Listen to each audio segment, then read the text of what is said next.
right, let's determine what the zeros are, or how to find the zeros. To find the zeros of a parabola, and a parabola is the graph of a quadratic function. To find the zeros, I simply look for where the parabola crosses the x-axis at, right? So the x-axis is this horizontal line, and this parabola crosses the x-axis right here and right here.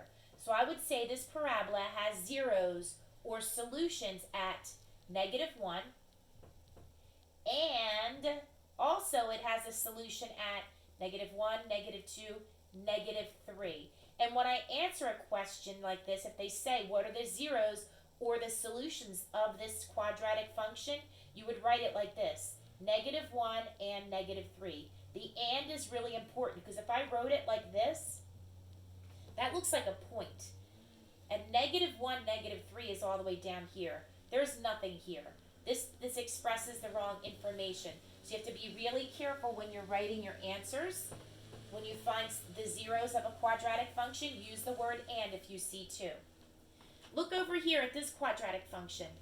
Let's find the zeros here. Again, the zeros are where the parabola crosses the x-axis. I see it crosses here at 0, and I see that it crosses again right here at +1, 2, 3. So this parabola has two solutions, or two zeros.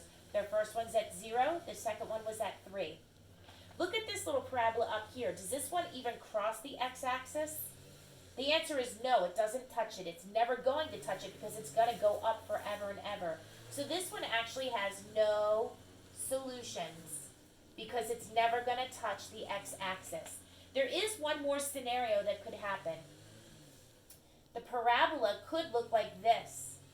It could just touch the x-axis one time, in which case it has one solution, and the solution would be at 1, 2, 3, 4. That's where the zeros would be there. So we can write it like this.